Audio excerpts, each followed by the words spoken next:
Hi, I'm Karen Baker. I'm here to talk to you about a nurtured life. And the topic for today and the next several weeks is the topic of your body.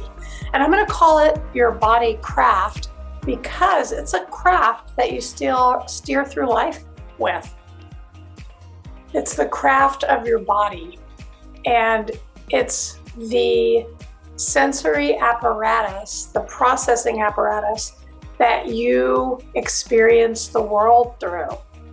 It's also the navigational apparatus that you take around with you everywhere, where your aliveness, your vitality, your life force is housed. So the body, why I talk about the body craft is because it's not understood. It's often hardly even engaged with, except just to feed it and clean it. And it's capable of such high performance. So because it is the vehicle through which we experience the world, the better we treat it, the better off we maintain it, just like your vehicle that you steer down the streets of your town or your village. The better you maintain your body craft, the more bang for the buck it's going to give you, the more perception it will reveal to you, the more sensation it will allow you to have, the more full of a life it will give you in truth. So the body craft is capable of intense, high experiences, mind-blowing aliveness, fireworks raining out of the sky, and it's wired for that. It's wired for intense sensations. That's what our nervous system is. It's also capable of really low energy, low frequency states, like a sleeping dragon snore. It's capable of that kind of frequency. And we tend to think of our bodies as these lumps of meat. Another day, another dollar. Like it's just there to somehow produce for you, or it's somehow there to get the job done. And what I want to show you over the next 7 weeks or so is the craft of the body craft. How to understand it. The owner's and operator's guide to your body. Starting to perceive your body not just as a thing that you have to push around to get the job done, but more like the very force that's housed in your body is what animates your life. Like a cyclical prophecy that builds on itself. The more you tend to your aliveness inside of the body container, the more your aliveness will propel you into the experiences that you're longing for. So, chapter 1, let's start with the primer, if you will, is what is the body actually? Well, we know it's a bunch of cells. We know it's a bunch of different systems like the circulatory system, the respiratory system, the muscular system, the skeletal system that's holding everything together.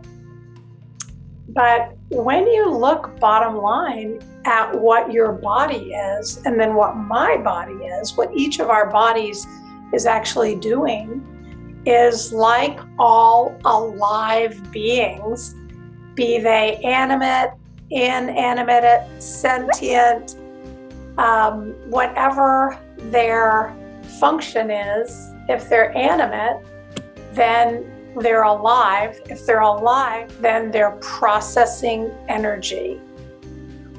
Albert Einstein, by the way, is my hair starting to look like Albert Einstein's? I was wondering about that. The more I quote him, maybe the more I start looking like him. Sometimes I forget to wear my socks in the winter. And you know, he was famous for traveling around Princeton in the snow. Princeton's in New Jersey.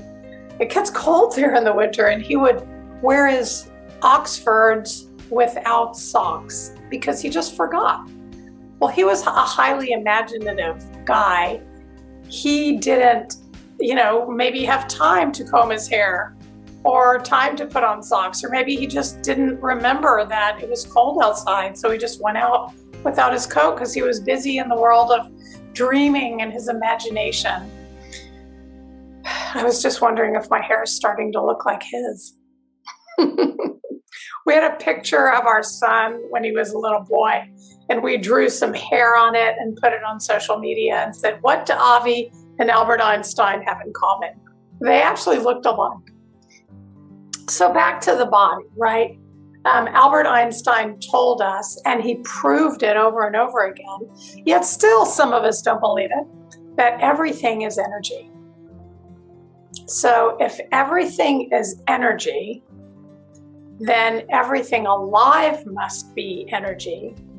But aliveness is a process. It's not a status quo. A botanist will tell you that they approach any random tree at any stage of the tree's life cycle. The tree is either growing, meaning its cell reproduction is increasing or holding steady at a constant reproductive rate, that more cells are building than are dying. Or he'll tell you that the tree is dying, meaning that the dead cell die-off is outpacing the new cell replacement. So obviously, a tree is an energy processor. It takes the sun, it mixes it with the carbon dioxide that human living beings excrete. It takes the water from the soil and the environment, and it produces glucose. And then in that process, the byproduct of producing glucose for the tree, as it processes energy, is that the tree releases oxygen, and that's what creates our green planet. And that's what creates healthy humans and animals that have enough oxygen to breathe into our lungs. So the trees are energy processors. Well, an animal is an energy processor too. It eats, meaning if it's like an herbivore, like a cow, it eats grass, and then it processes the energy from the sun, which filled the grass with energy. It processes the energy from the grass and the sun once removed to build its musculature and to fuel its processes. Well, a human being is the same thing. We're energy processors. And that's pretty much what our body is doing 24/7. You hear that the body only heals, it goes into a healing state during sleep.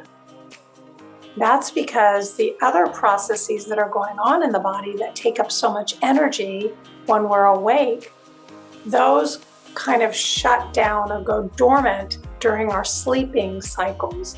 And that means that the processes that impact healing kick in. So we're going to talk about this a little bit more.